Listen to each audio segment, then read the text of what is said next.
हम्म,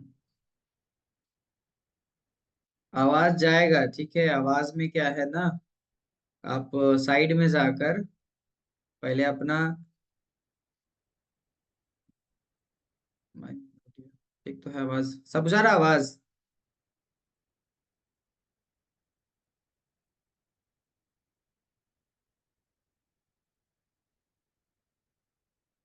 आवाज में कोई दिक्कत?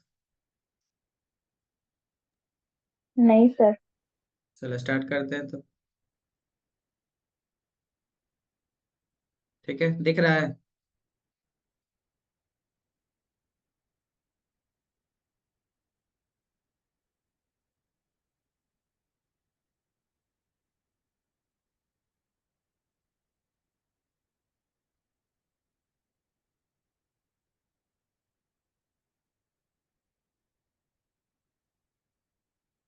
शो कर रहा है ना? Yes sir. क्या दिख रहा है, पढ़िए तो जरा जिसको दिख रहा है अभी।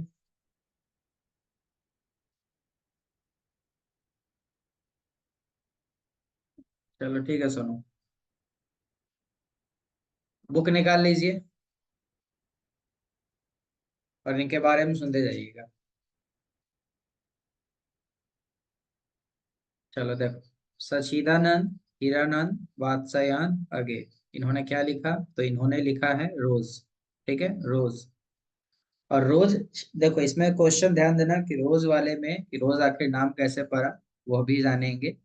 और इन्होंने ये जो चैप्टर लिखा इसके बारे में भी जानेंगे। ठीक। तो इनका शॉर्ट में याद रखना नाम अगे, यानी कि सच्चिदानंद, हीरानंद, वात्स्यायन अगे। जन्म कब हुआ?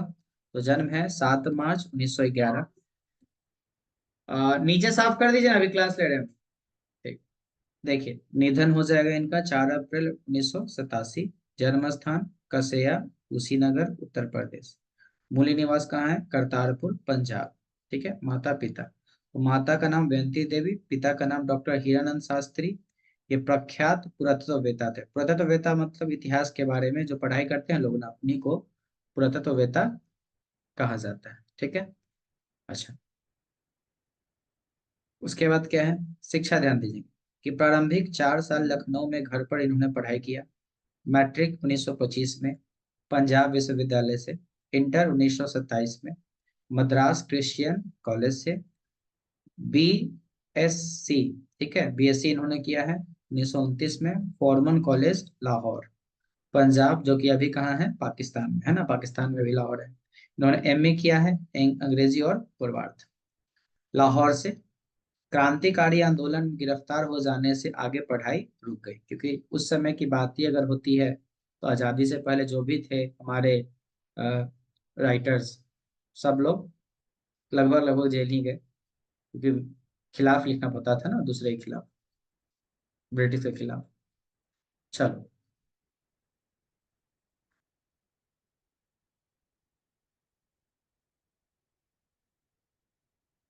देखो, इसमें एक चीज ध्यान दीजिएगा, भाषा ज्ञान।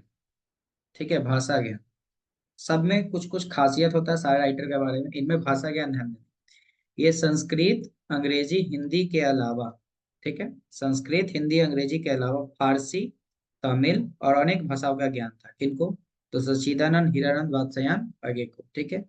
व्यक्तित्व स्वभाव क्या है? सुंदर है, लंबा है, गठीला शरीर, सुरुचि, सुव्यवस्था और अनुशासन प्रियता, एकांत प्रिय, अंतर्मुखी स्वभाव, गंभीर एवं चिंतनशील, मितभाषी, अपने मौन एवं मित भाषण के लिए प्रसिद्ध थे, मतलब कम बोलते थे। और पिताजी का तबादला होते रहने के कारण लखनऊ, ठीक है, कश्मीर, लाहौर, पटना, मद्रास, अनेक स्थानों, आदि स्थानों पर उनके साथ रहने और परिभ्रमण का संस्कार बचपन में ही मिला, यानी बाहर घूमने से ही बहुत सारी जानकारियां मिलती है। इनकी रुचि किसमें थी? तो बागवानी, जो हम लोग प्लांटिंग करते हैं, प्लांट, ठीक है ना, पर्यटन, अध्ययन आदि के अलावा दर्जनों प्रकार के पेशेवर कार्यों में दक्षता थी। ठीक है, दक्षता थी। हाँ, चल रहा है चैप्टर हिंदी का। आगे सुनिए। फोटोग्राफी का भी इनको शौक था, हस्तकला का भी शौक है, शिल्प का भी, और शिल्प में भी प्रवीण था। देखो, यूरोप, एशिया, अमेरिका सहित कई देशों की साहित्यिक यात्रा भी इन्होंने किया। सम्मान पुरस्कार की बात कर ले तो अकादमी, साहित्य अकादमी, भारतीय ज्ञानपीठ, सुग्रा, युगोस्लाविया का अंतर्राष्ट्रीय स्वर्णमाला आदि पुरस्कार, देश विदेश के अनेक विश्वविद्यालयों में विजिटिंग प्रोफेसर के रूप में आमंत्रित किए गए, मतलब इनको बुलाया जाता था घूमने के लिए। देखो हिंदी में क्या है कि थोड़ा सा पेशेंस रख के पढ़ोगे मार्क्स अच्छा मिलेगा। दिक्कत है कि पढ़ते नहीं है बुक, यही प्रॉब्लम आ रहा है। थोड़ा सा पेशेंस रखिएगा, मार्क्स अच्छा आएगा। पत्रकारिता इनकी क्या क्या थी? सैनिक आगरा, विशाल भारत कोलकाता, प्रतीक प्रयाग, दिनमान दिल्ली, नया प्रतीक दिल्ली, नव भारत टाइम्स नई दिल्ली, थॉट वॉक है ना, एवरी मेंस अंग्रेजी में संपादन। इन्होंने बहुत सारा पत्रकारिता भी किया, न्यूज पर जो बोलते हैं हम लोग, नव भारत टाइम्स, अभी द हिंदू भी चल रहा है। इनकी जो किताब है वो ध्यान देंगे, जो इनसे आपका एग्जाम में क्वेश्चन रिलेटेड होता है।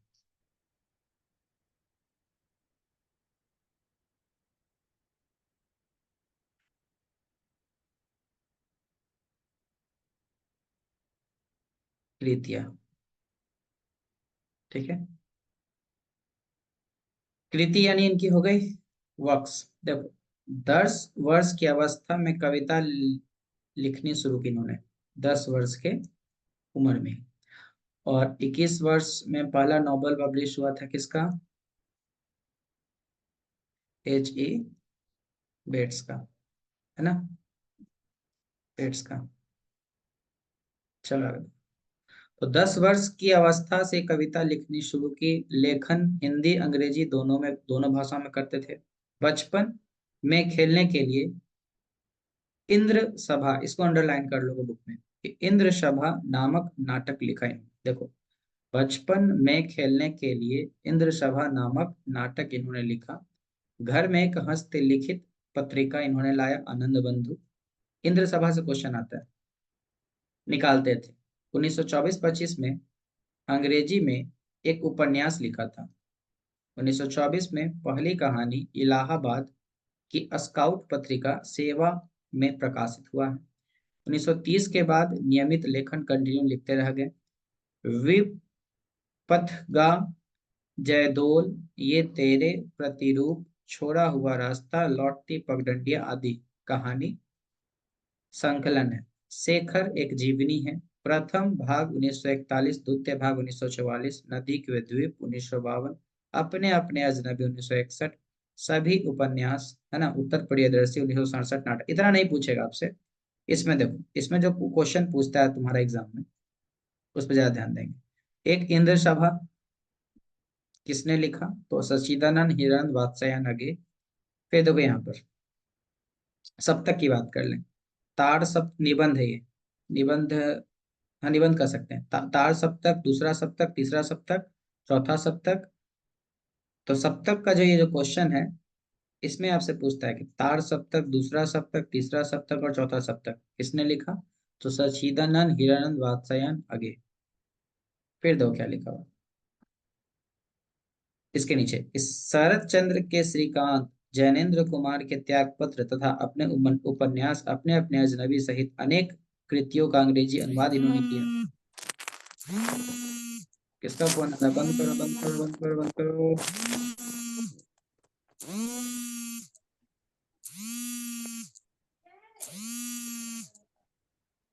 चलिए माइक सबका हम बंद कर दिए। चलिए कोई बात नहीं। देखिए तो एक, देखो रविंद्रनाथ ठाकुर के गोरा का अनुवाद। गोरा जो है रविंद्रनाथ टैगोर की एक उपन्यास है, बहुत ही अच्छी कहानी है गोरा। ठीक है, गोरा।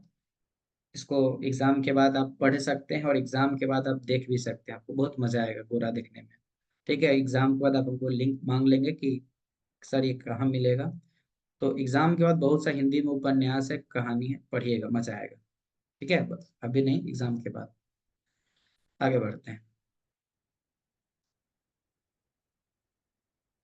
देखो उसके बाद नेक्स्ट पेज में जब जाओगे तो ये हमेशा लिखा रहता है, फिर यहीं से कहानी शुरू होती है कि आगे के द्वारा गैंग्रीन। देखो ये जो रोज है, पेज नंबर नेक्स्ट में जाइएगा, लास्ट पैराग्राफ हम जो बताते हैं उस पर ध्यान देना, कि गैंग्रीन शीर्षक से बुक का जो हम पढ़ रहे चैप्टर रोज, रोज का पहले जो नाम है ना वो गैंग्रीन। एग्जाम में सवाल आता है कि गैंग्रीन, बाद गैंग्रीन पहले नाम था, बाद में उसका नाम हटाकर रोज रखा गया।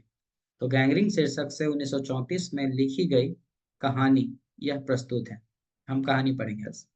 बाद में इसका शीर्षक, देखो शीर्षक क्या होता है, टाइटल। शीर्षक लेखक के द्वारा रोज कर दिया गया। पहले क्या नाम था, गैंग्रीन, बाद में क्या कर दिया गया, रोज कर दिया गया।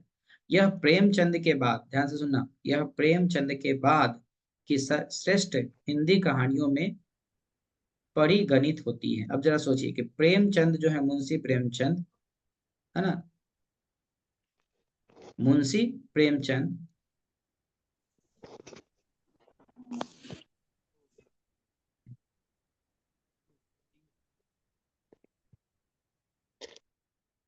माइक सब अपना बंद कर लो। हाँ, देख, और वीडियो भी बंद रखो तो ज्यादा अच्छा है। सुनो, तो क्या है, हाँ, कि प्रेमचंद के बाद श्रेष्ठ हिंदी कहानियों में परिगणित होती है निकॉन, तो रोज, ठीक है। वातावरण, परिस्थिति और उसके प्रभाव में ढलते हुए एक गृहिणी के चरित्र का मनोवैज्ञानिक उद्घाटन अत्यंत कलात्मक रीति से लेखक यहाँ प्रस्तुत करता है। और एक कहानी सुनो तो क्या सुनता है कि डॉक्टर पति, यानी जो इस कहानी में एक हस्बैंड है, और वो कौन है, तो वो डॉक्टर है। डॉक्टर पति के काम पर चले जाने के बाद का सारा समय मालती, ठीक है, कैरेक्टर नोट करना, मालती को घर में एकाकी काटना पड़ता है, मतलब अकेले काटना पड़ता है। उसका दुर्बल, बीमार, चिड़चिड़ा पुत्र हमेशा सोता रहता है या रोता रहता है। यानी मालती और डॉक्टर पति का एक बेटा पुत्र है। मालती उसकी देखभाल करती हुई सुबह से रात 11 बजे तक, ये ध्यान देना टाइम, रात 11 बजे तक, कहानी कब खत्म होती है, तो रात को 11 बजे, घर के कार्यों में अपने को व्यस्त रखती है। उसका जीवन उब और उदासी के बीच यंत्रवत चल रहा है। किसी तरह के मनोविनोद उल्लास उसके जीवन में नहीं रह गया है, जैसे वह अपने जीवन का भार ढोने में ही घुल रही। प्रसंगवश मध्यम वर्गीय भारतीय समाज की बात हो रही है। घरेलू स्त्री के जीवन और मनोदशा पर लेखक अपनी सहानुभूति मानवीय दृष्टि केंद्रित करते हैं। कहानी के गर्भ से अनेक सामाजिक प्रश्न विरा विचार उत्तेजक रूप में पैदा होता है। तो यहाँ बहुत सारे आपके विचार भी आएंगे, आखिर इसमें कहा क्या जा रहा है। देखो,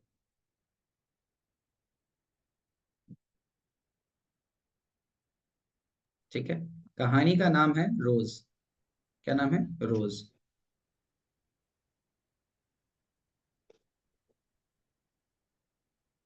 रात में होगा। रात की क्लास रात में देखी जाएगी, अभी फिलहाल पढ़ लीजिए। जिनको नहीं पढ़ना आराम से एग्जिट हो जाइए।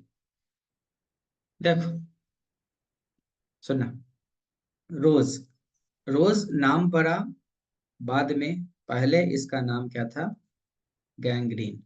ठीक है, क्या नाम है, गैंग्रीन। ठीक है, क्या नाम है, गैंग्रीन। ठीक है, गैंग्रीन। देखो, ये कहानी शुरू होती है दोपहर में। उस सूने आंगन में पैर रखते ही मुझे ऐसा जान पड़ा, यानी राइटर बता रहे, कि मानो उस पर किसी सांप की छाया मंडरा रही है। यानी राइटर घर जा रहा है, यानी किस घर, तो मालती के घर। उसके वातावरण में कुछ ऐसा अकथ्य अस्प्रिय स्पृश्य, किंतु फिर भी बोझल और प्रकंपमय घना सा सन्नाटा फैल रहा था। मेरी आहट सुनते ही मालती, कौन, मालती, मालती बाहर निकली। मुझे देखकर, पहचानकर उसकी मुरझाई हुई मुख, यानी चेहरा, है ना, मुख मुद्रा तनिक से मीठे विस्मय से जागी सी और फिर पूर्वत हो गई। यानी कुछ देर देख के खुश हुई, फिर वो वैसी हो गई। उसने कहा कि आओ, है ना, आ जाओ। और बिना उत्तर, मतलब मैंने जवाब दिया भी नहीं, बिना उत्तर की प्रतीक्षा किए भीतर की ओर चली। मैं भी उसके पीछे हो लिया। भीतर पहुंचकर मैंने पूछा कि वे यहाँ नहीं है, वे मतलब मालती के पति। तो बोलती है मालती कि अभी आए नहीं, दफ्तर में है, ऑफिस में, थोड़ी देर में आ जाएंगे, कोई 1:30-2 बजे आया करते हैं। तो पूछता है राइटर कि कब के गए हुए हैं। तो मालती बोलती है कि सवेरे उठते ही चले जाते हैं। ठीक है, सवेरे उठते ही चले जाते हैं।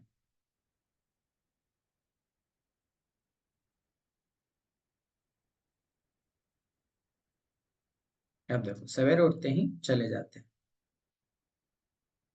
हाँ, तो मैं हूं कहकर पूछने को हुआ, और तुम इतनी देर क्या करती हो, है ना। पर फिर सोचा, क्या सोचा, कि आते आते एकाएक प्रश्न ठीक नहीं। मैं कमरे के चारों ओर देखने लगा। मालती एक पंखा उठा लाई और मुझे हवा करने लगी। मैंने आपत्ति करते हुए कहा कि नहीं, मुझे नहीं चाहिए, पर वह नहीं मानी। बोली, वाह, चाहिए कैसे नहीं, इतनी धूप में तो आए हो यहाँ तो। मैंने कहा, अच्छा लाओ, मुझे दे दो। वह शायद ना करने वाली थी, पर तभी दूसरे कमरे से शिशु के रोने की आवाज सुनकर उसने चुपचाप पंखा मुझे दे दिया और घुटने पर हाथ टेक कर एक थकी हुई "उह" करके उठी और भीतर चली गई। यानी ये मालती बहुत थकी हुई है, चली गई, है ना। मैं उसके जाते हुए दुबले शरीर को देखकर सोचता रहा कि यह क्या है, यह कैसी छाया सी इस घर में छाई हुई है। मालती मेरी, देखो अब यहाँ पे एक सवाल आएगा कि मालती मेरी दूर के रिश्ते की बहन है, किंतु उसे सखी कहना ही उचित है, क्योंकि हमारा परस्पर संबंध सख्य का ही चल रहा है, यानी फ्रेंड का। हम बचपन में इकट्ठे खेले हैं, इकट्ठे लड़े और पिटे हैं, और हमारी पढ़ाई भी बहुत सी इकट्ठे हुई थी। यानी ये दोनों बचपन के क्या है, फ्रेंड है ना, बचपन के दोनों दोस्त हैं।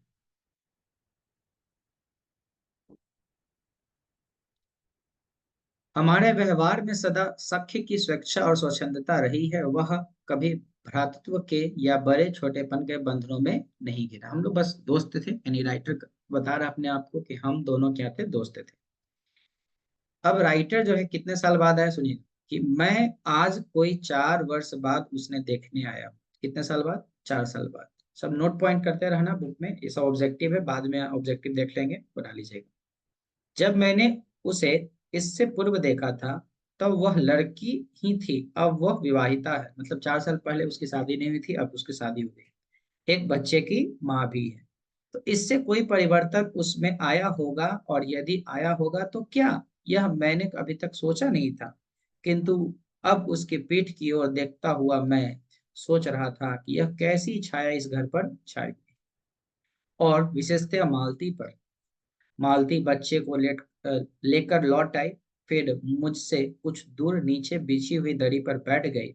मैंने अपनी कुर्सी घुमाकर उसकी ओर उन्मुख होकर पूछा, इसका क्या नाम है, इसका क्या नाम है। तो मालती ने बच्चे की ओर देखते हुए उत्तर दिया कि नाम तो कोई निश्चित नहीं किया, वैसे टीटी। देखो बेटे क्या नाम है, टीटी, है ना। टीटी कहते हैं, क्या कहते हैं, टीटी कहते हैं। ठीक है, टीटी कहते हैं, टीटी कहते हैं। मैंने उससे बुलाया, टीटी टीटी आजा। पर वह अपनी माँ, है ना, अपनी सॉरी, पर वह अपनी बड़ी बड़ी आंखों से मेरी ओर देखता हुआ अपनी माँ से चिपट गया, और रुआंसा सा होकर कहने लगा, यानी रोने लगा वो छोटा बच्चा। मालती ने फिर उसकी ओर एक एक नजर देखा, और फिर आंगन की ओर देखने लगी। काफी देर मौन रही, यानी शांत रहना। मौन का मतलब क्या होता है, चुप रहना। ठीक है, मौन यानी शांत रहना। थोड़ी देर तक वह मौन आकस्मिक ही थी, जिसमें मैं प्रतीक्षा में था कि मालती कुछ पूछे, किंतु उसके बाद एकाएक मुझे ध्यान हुआ, मालती ने कोई बात ही नहीं की। यह भी नहीं पूछा कि मैं कैसा हूँ, कैसे आया हूँ, चुप बैठी है। बताओ, क्या विवाह के 2 वर्ष में ही वह बीते दिन भूल गई, या अब उसे मुझे दूर इस विशेष अंतर पर रखना चाहती है, क्योंकि वह निर्बाध स्वच्छंदता अब तो नहीं हो सकती, फिर भी ऐसा मौन जैसा अजनबी से भी नहीं होना चाहिए। मैंने कुछ खिन्न सा होकर दूसरी ओर देखते हुए कहा, जान पड़ता है तुम्हें मेरे आने से विशेष प्रसन्नता नहीं हुई। मतलब राइटर बोलता है। तो उसने एकाएक चौंक कर कहा, यानी प्रश्न सूचक था ये प्रश्न, है ना।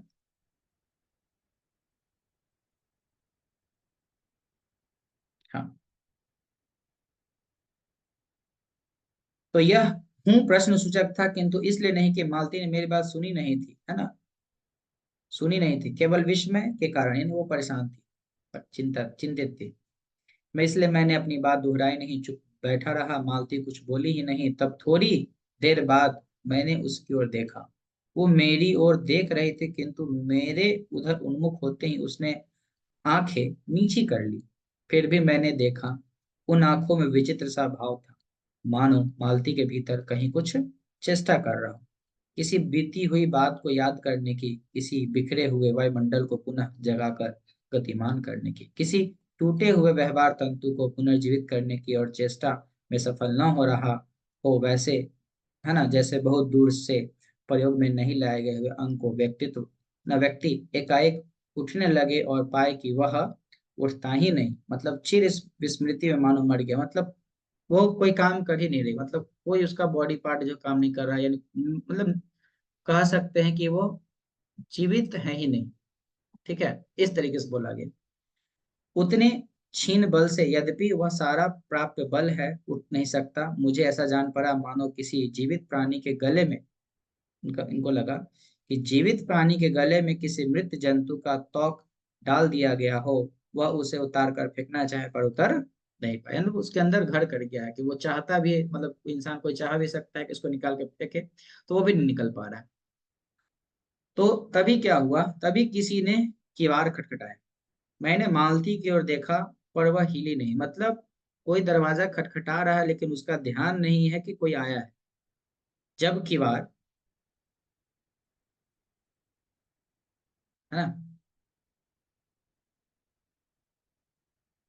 कि जब किवाड़, है ना, दूसरी बार खटखटाए गए, तब शिशु को अलग करके उठी और किवाड़ खुलने गई।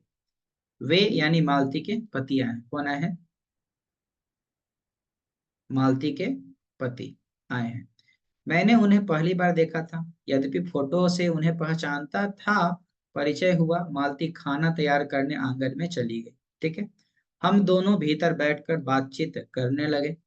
देखो, है ना, बातचीत, बातचीत आप पढ़े बालकृष्ण भट्ट, उनकी नौकरी के बारे में, उनके जीवन के बारे में, उस स्थान के बारे में जहाँ वो लोग रह रहे थे, और ऐसे अन्य विषयों के बारे में जो पहले परिचय पर उठा करते हैं, नॉर्मली जो पहली बात होती है। ठीक है, तो एक तरह का स्वरक्षात्मक कवच बनकर, मतलब नॉर्मली बात हुई थी दोनों में। अब यहाँ सवाल आता है कि मालती के पति का नाम है महेश्वर। ठीक है, ये आपका सवाल है। तो मालती के बेटे का नाम टीटी, पति का नाम महेश्वर। वह एक पहाड़ी गांव में सरकारी डिस्पेंसरी के डॉक्टर है, यानी वो डॉक्टर ही है। उसी हैसियत से इन क्वार्टर, यानी वो क्वार्टर में रहते हैं, है ना, सरकारी अस्पताल में क्वार्टर मिलता है, सरकारी जॉब में सब जगह क्वार्टर ही है।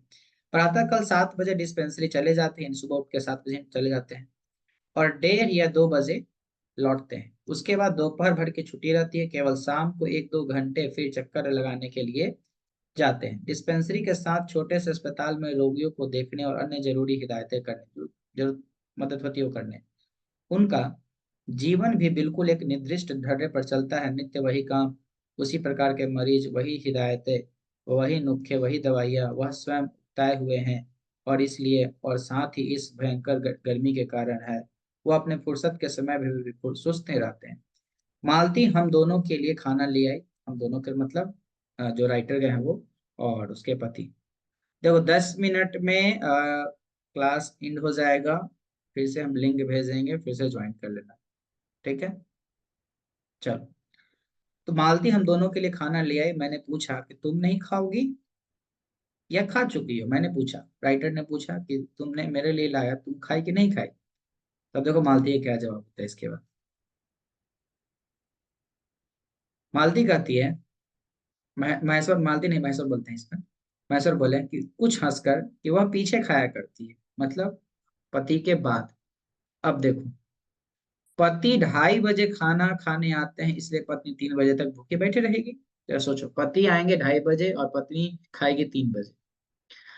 महेश्वर खाना आरंभ करते हुए मेरी ओर देखकर बोले, आपको तो खाने का मजा ही क्या आएगा, ऐसे बेवक्त खा रहे हैं। तो मैंने उत्तर दिया, वाह, देर से खाने का तो और भी अच्छा लगता है, भूख बढ़ी हुई होती है, पर शायद मालती बहन को कष्ट हो। मालती टोक कर बोली, मेरे लिए तो यह कोई नई बात नहीं है, रोज ही ऐसा होता है, यानी ये रोज ही ऐसा होता है। मालती बच्चे को गोद में लिए हुए थी, बच्चा रो रहा था, पर उसकी ओर किसी का ध्यान है ना, कोई ध्यान नहीं दे रहे थे। बच्चा रो रहा है, तीन लोग आपस में बात कर रहे हैं।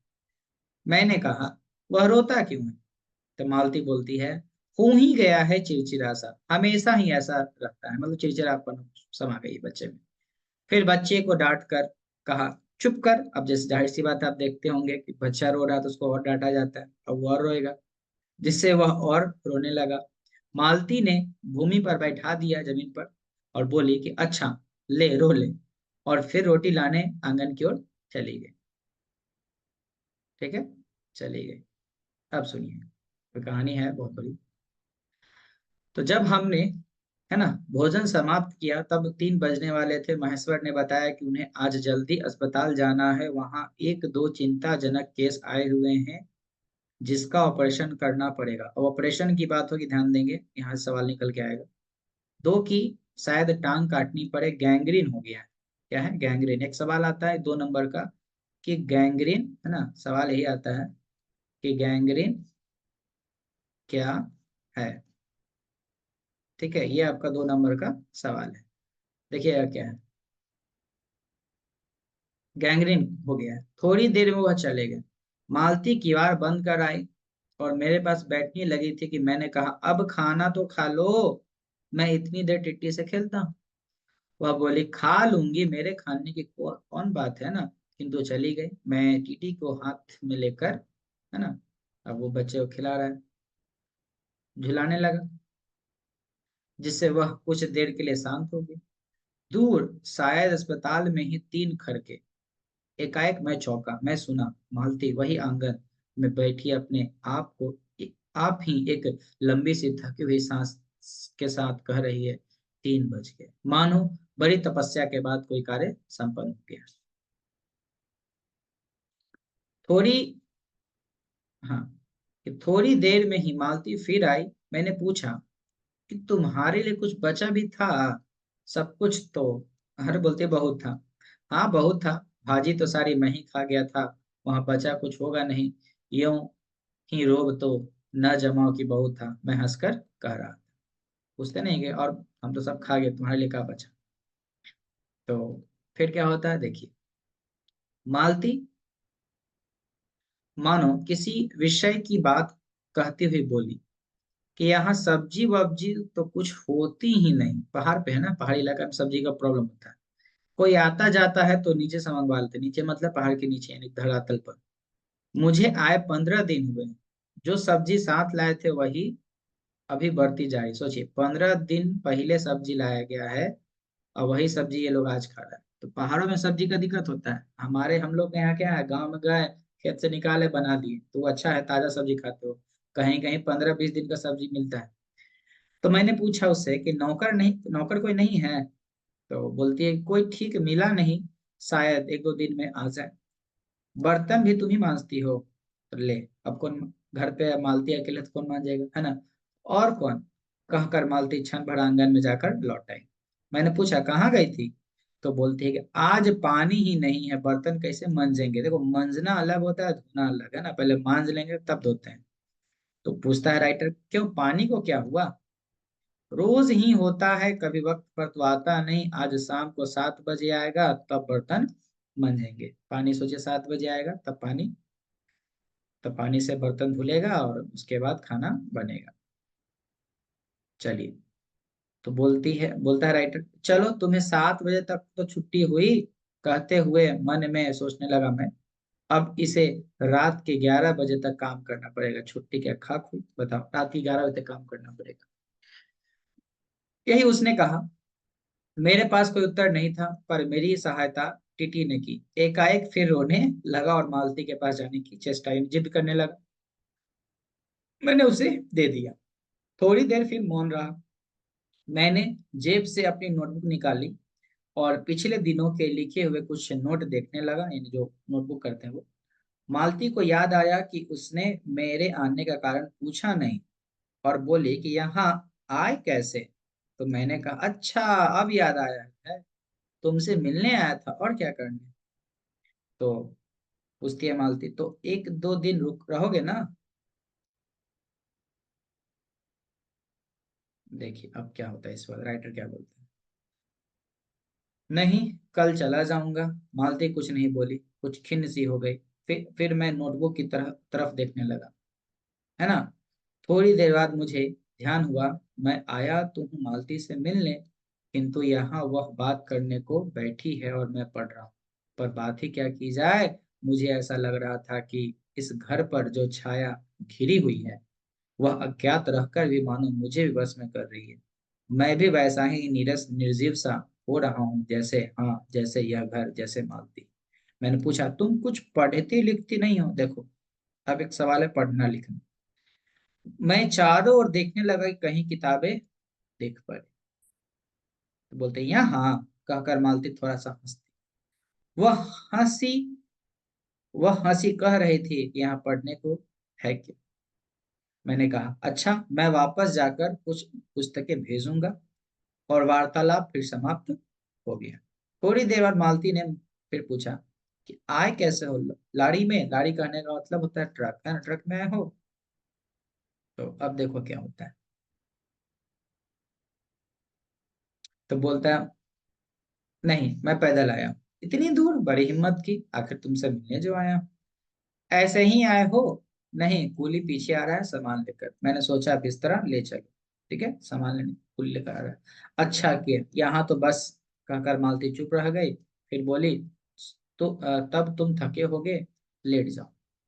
नहीं, बिल्कुल नहीं थका। रहने भी दो, थके नहीं भला थके। और तुम क्या करोगे? मैं बर्तन मांज रखती हूँ। मैंने कहा, वाह, क्योंकि और कोई बात मुझे नहीं सूझी। अब देखिए आगे क्या होता है। चाबी नीचे रख दो ना। ठीक है, ठीक। देखिए इसके बाद क्या लिखा हुआ है कि मैंने कहा, वाह, क्योंकि और कोई बात मुझे नहीं सूझी। थोड़ी देर में मालती उठी और चली गई, टीटी को साथ लेकर वो चली गई। तब मैं भी लेट गया और छत की ओर देखने लगा। मेरे विचारों के साथ आंगन में आती हुई बर्तनों के घिसने की खनखन ध्वनि मिलकर एक स्वर उत्पन्न करने लगी, जिसके कारण मेरे अंग धीरे धीरे ढीले पड़ने लगे और मैं उठने लगा। यानी अब राइटर को नींद आ रहा है। एकाएक वह एक स्वर टूट गया, मौन हो गया। इससे मेरी तंद्रा भी टूटी और मैं उस मौन में सुनने लगा। क्या सुनने लगा?